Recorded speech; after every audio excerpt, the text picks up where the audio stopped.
यही समय है, वृद्धावस्था और मृत्यु से, दुर्गति से अपने को बचा लो।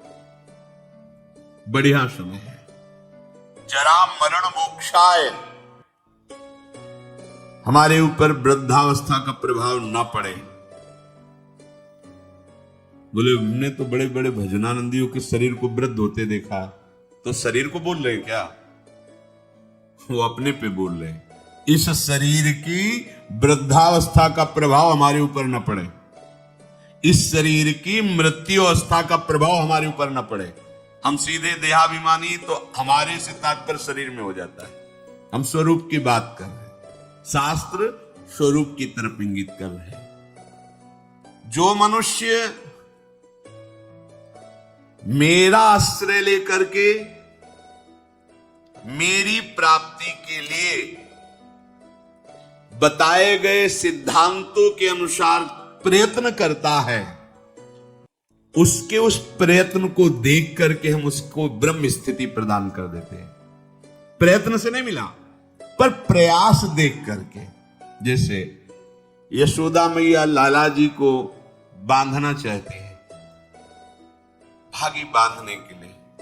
अब लाला दौड़ रहे हैं, मैया पकड़ने की चेष्टा करते, प्रभु पीछे मुड़ मुड़ के देख रहे, मैया के माथे पे पसीना आ गया, श्रमित हो रही, पर वो प्रयत्न नहीं छोड़ रही। प्रभु स्वयं अपने को बंधा दिया। बस ऐसा ही करते हैं।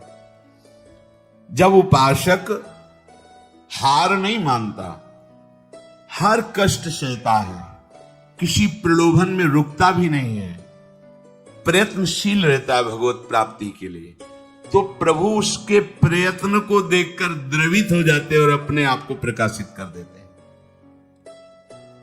अगर हम प्रमादी स्थिति में रहेंगे तो असाधन होता रहेगा, तो असाधन अर्थात पाप, पाप होता रहेगा तो भजन में प्रवृत्ति ही नहीं होगी। पाप रहित जीवन ही दृढ़ भजन के योग्य होता है। बहुत सावधान रहना चाहिए, कोई भी असत क्रिया नहीं हो। बहुत बड़ा इनका दंड मिलता है, ये जीव जानते नहीं, अज्ञान की धरा में मनमानी आचरण करते रहते हैं। भयंकर गतियां, इन सबसे हमें मुक्त होने का अवसर मिला है। जो मेरा आश्रय लेकर के मेरे द्वारा बताए हुए सिद्धांतों का, प्रभु ही संत रूप में, गुरुदेव के रूप में, शास्त्र के रूप में, ब्रह्म ऋषियों के रूप में हमें मार्ग बताते हैं, हम प्रयास करें, पूर्णता उनकी तरफ से हो। हम शरणागति का प्रयास कर रहे हैं, पूर्णता उनके हाथ में है। हम उनकी प्राप्ति का प्रयास कर रहे हैं, ये उनके हाथ की बात है। कब कैसे हमें मिलेंगे, कौन सी स्थिति देंगे, ये उनके ऊपर की बात। हमें उसका चिंतन नहीं करना, हमें ये चिंतन करना है कि आराध्य देव की सिवा और कुछ चिंतन ना होने पावे। उस ब्रह्म को, संपूर्ण अध्यात्म को और संपूर्ण कर्म को वो जान जाते हैं। जरा मरण मोक्षाय मामाश्रित यतन्तिते, ये वृद्धावस्था और ये मरण अवस्था, जीते जी मुक्ति प्राप्त करने के लिए मानव देह मिला है। अगर आप प्रयासरत रहे, जीवन में अनुभव आपको नहीं हुआ और कभी भगवद आश्रय छोड़कर आप इधर उधर भटके नहीं, तो आपका शरीर पूरा होते होते भगवान अनुभव करा देंगे। पीछे ऐसा वर्णन किया है स्वयं प्रभु ने, उस समय मैं स्वयं आकर स्मृति रूप से उसके हृदय में जागृत हो जाता हूं, क्योंकि जीवन भर लड़खड़ाते हुए ही सही पर हमारी तरफ चलने का इसने प्रयास किया है। पर हमने महापुरुषों के मुख से सुना है कि जो उपासक बाल्यावस्था से ही भगवान के मार्ग में लगे हैं, उनको इस बात पर नहीं संतोष कर लेना चाहिए कि मरने के बाद भगवान मिलेंगे। नहीं, जीते जी अनुभव करना है। शरीर छूटने के पहले ही हमें शरीर छोड़कर वो स्थिति प्राप्त करनी है जो भागवतिक स्थिति है, बिल्कुल सच्ची। ये शरीर ऐसे ही अनुभव होने लगता है जैसे कोट, शर्ट, बनियान। स्थूल शरीर कोट, सूक्ष्म शरीर शर्ट, कारण शरीर बनियान, लेकिन पहनने वाला अलग है। पहनने वाला ना कोट है, ना शर्ट है, ना बनियान है, बिल्कुल अलग प्रतीत होने लगता है। अपना स्वरूप अपने आप से अनुभव में आता है, किसी इंद्रियों के द्वारा नहीं, किसी करण के द्वारा नहीं। अपने स्वरूप का अनुभव अपने स्वरूप से ही होता है, अपने से ही अपने का अनुभव होता है, इसमें किसी अन्य का सहयोग नहीं है। फिर साधना क्यों है? क्योंकि ये पवित्र हो जाएं। ये पवित्र हो जाएंगे तो अपने स्वरूप में लय हो जाएंगे, शांत हो जाएंगे। जैसे शांत जल में ही हम देख सकते हैं, ऐसे शांत अंतःकरण में ही सारे भावों का प्रादुर्भाव होता है। इसीलिए भक्ति में भावों में सबसे पहले रखा गया शांत भाव, फिर दास सख्य वात्सल्य कांता सहचर्या। शरीर की मृत्यु के पहले ही शरीर का राग नष्ट हो जाए, ये साधना की फल वृत्ति है। जो जीवन में साधना की है, अब शरीर से ऐसा नहीं कि जिसका शरीर राग खत्म हो जाता है उसे पीड़ा ही नहीं होती, ऐसा नहीं है। पीड़ा होती है पर परेशानी नहीं होती, दर्द है पर दुख नहीं, व्याकुलता नहीं। क्यों हुआ ऐसा कष्ट, क्यों हे भगवान ये कष्ट, ऐसा कुछ नहीं होता। सहज में एक वृत्ति रहती है भगवदाकार। अब यहां किसी ने पीटा तो दर्द होगा, क्यों पीटा, ये ठीक हो जाए, कोई वृत्ति ऐसी नहीं आएगी। जो शरीर में हो रहा है, सर्दी लग रही तो गेंद्री में महसूस होए कि हाँ सर्दी है, प्राप्त वस्त्र मिल गया ओढ़ लिया, नहीं मिला कोई आकांक्षा नहीं। ये स्थिति है, केवल बुद्धि से तर्कना से नहीं इसे समझा जा सकता, वो स्थिति है।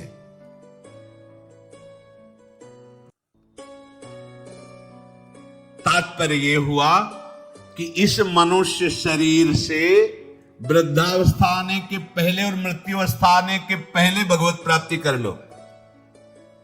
बात समझो, ये जो लोग भूले हुए हैं ना कि ये यौवन अवस्था भोगों के लिए है, बड़े बूढ़े शिक्षा देते हैं।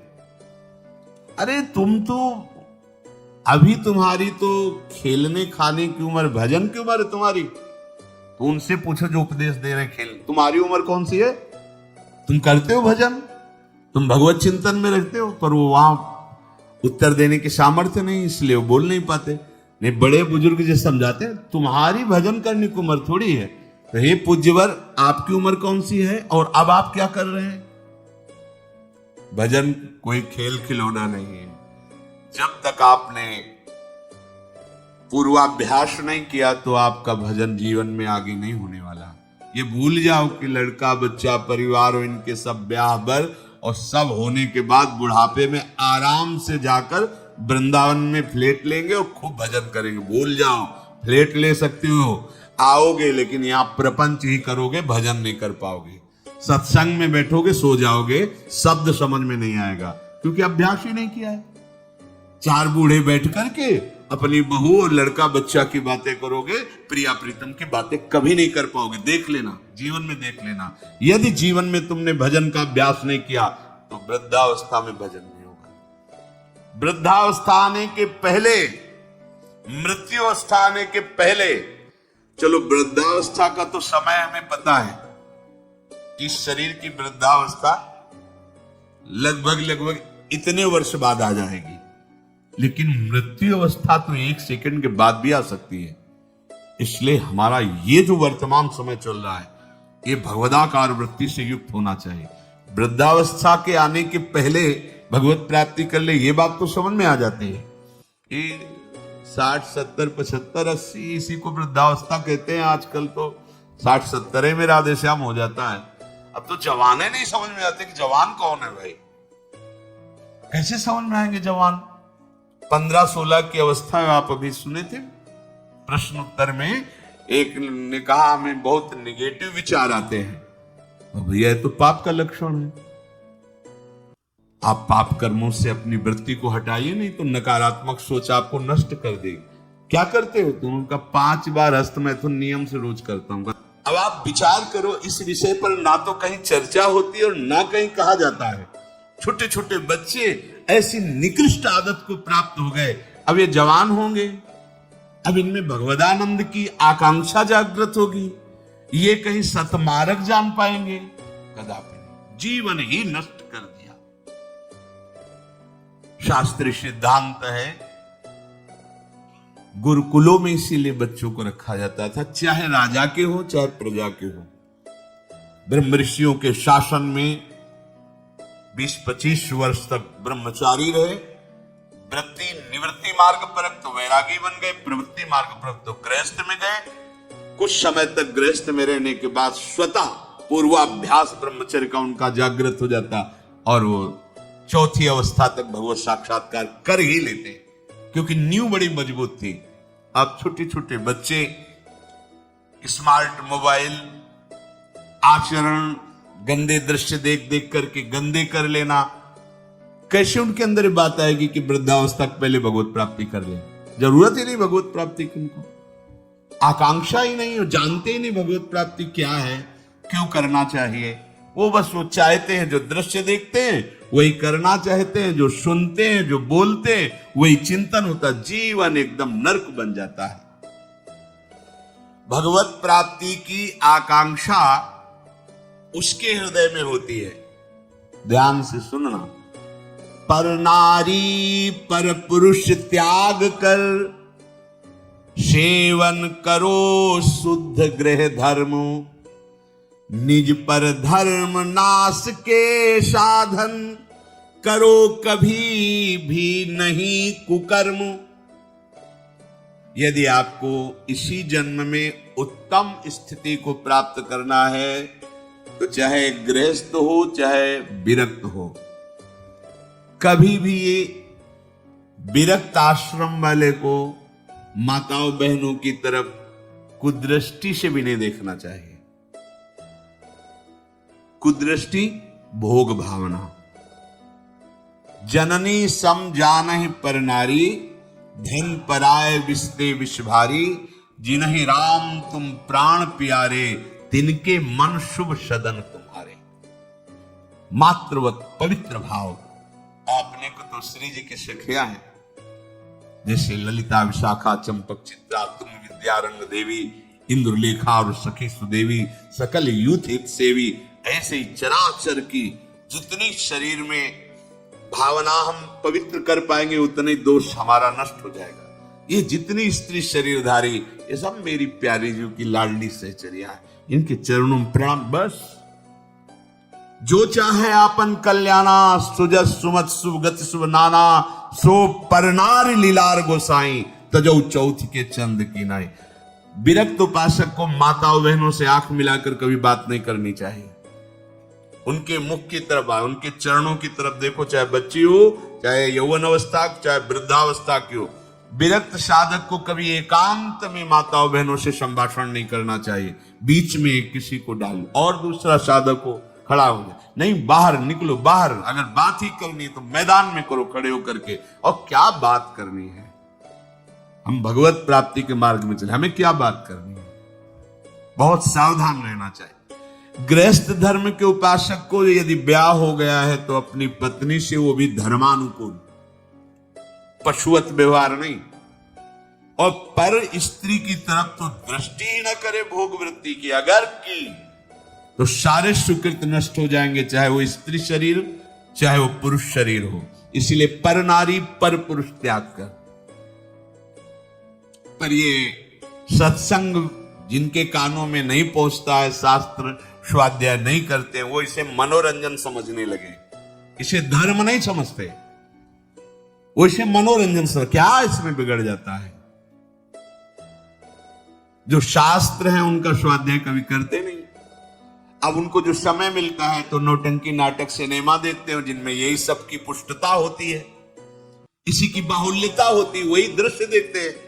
ना तो कभी भगवत प्रेमी महात्माओं की चरण रज में बैठ करके सत्संग सुना, ना शास्त्र स्वाध्याय किया, तो मनमानी आचरण बढ़ते रहते। कैसे भगवत प्राप्ति की बात आएगी कि जरा मरण मोक्षा है?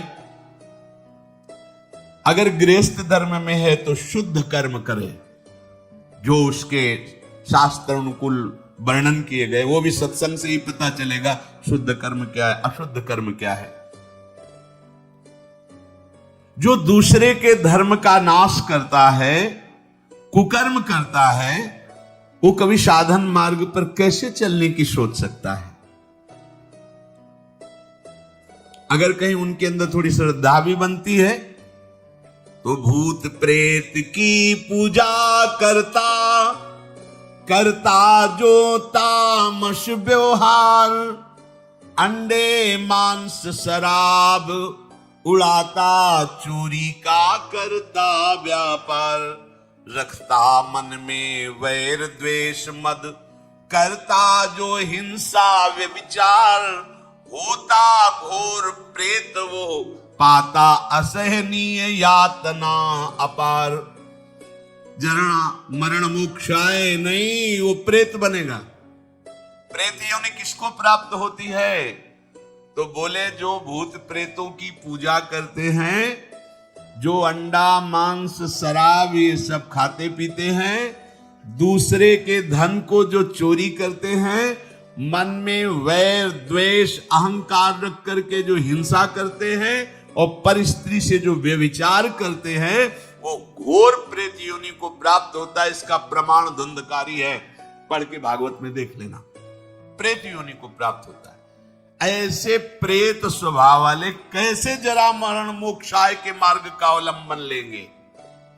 इसलिए तामस वस्तु नशीली, जूठन से रखो परहेज विराग, माता पिता देवता गुरु का, गुरुजन कान करो अपमान, सुख पहुंचाओ सबको संतत, मन में रख श्रद्धा सम्मान।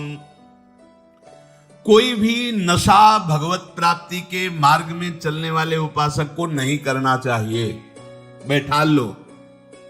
आजकल ये भी बहुत सूक्ष्मता से साधन मार्ग वालों को गिराने के लिए प्रवेश कर गया है कि थोड़ी सी भांग खा लो, बस भगवदानंद में डूब जाओगे, या एक दो चिलम फूंक लो, या अमुक अमुक अमुक।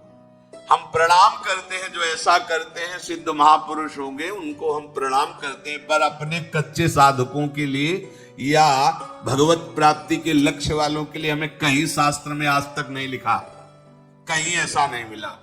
कुछ लोग उदाहरण देते हैं कि भगवान शंकर भी भांग खाते हैं। भगवान शंकर भांग खाते नहीं, पीते हैं, हलाहल जहर पीते हैं। जगत की रक्षा के लिए समुद्र मंथन में निकला हुआ हलाहल जहर पिया। तुम एक धतूरे का फल खा के दिखाओ तो तुम्हें माने उनकी समानता कर सकते हो। जगत रक्षा के लिए भगवान, और यहां से नीचे उतरने नहीं दिया है। यही है नीलकंठ। तुम एक घूंट पानी आरोप के दिखाओ, एक बूंद पानी चला जाए, खोक खोक करते रहोगे। पूरा हलाहल जहर समुद्र मंथन का यह आरोप लिया है, इसलिए नीलकंठ भगवान उनको कहा गया। कहते भगवान शंकर गांजा पीते, कभी देखा चिलम उड़ाते हुए भगवान शिव को? अरे भाई समझो, भगवान है, वो जगत मंगल के लिए सब किए हैं। वो कोई ऐसा नहीं कि थोड़ा भांग खा के कैलाश। भांग का नशा कितनी मिनट रहता है? बहुत बहुत 24 घंटे, 12 घंटे 24 घंटे। शंकर सहज स्वरूप समारा, लाग समाधि अखंड अपारा, 88,000 वर्ष तक की समाधि एक बार। सुखी जीवन के लिए आवश्यक बातें। सुखी जीवन हर व्यक्ति का सपना होता है। यह केवल भौतिक सुख सुविधाओं पर निर्भर नहीं करता, बल्कि मानसिक शांति, संतुलित जीवन शैली और सकारात्मक दृष्टिकोण पर आधारित होता है। एक संतुलित और सुखद जीवन जीने के लिए निम्नलिखित बातों का ध्यान रखना अत्यंत महत्वपूर्ण है। आत्मस्वीकृति और आत्मसम्मान। सुखी जीवन की शुरुआत आत्मस्वीकृति से होती है। अपनी कमियों को स्वीकार करें। हर व्यक्ति में अच्छाइयाँ और कमजोरियाँ होती हैं। अपनी कमजोरियों को समझें और उन्हें सुधारने का प्रयास करें। आत्मसम्मान बनाए रखें। अपनी क्षमताओं और प्रयासों को सराहें। आत्मसम्मान आपके जीवन में सकारात्मक ऊर्जा लाता है। 2. सकारात्मक दृष्टिकोण। नकारात्मक विचार जीवन में अवसाद और तनाव को बढ़ाते हैं। सकारात्मक दृष्टिकोण रखने से जीवन में आने वाली चुनौतियों का सामना करना आसान हो जाता है। हर समस्या में समाधान ढूंढने की आदत डालें। छोटे छोटे पलों में खुशी ढूंढने का प्रयास करें। कृतज्ञता का अभ्यास करें। जीवन में जो कुछ भी है उसके लिए आभार व्यक्त करें। स्वास्थ्य का ध्यान रखें। स्वस्थ शरीर में ही स्वस्थ मन निवास करता है। शारीरिक स्वास्थ्य, नियमित व्यायाम करें, संतुलित आहार लें और पर्याप्त नींद लें।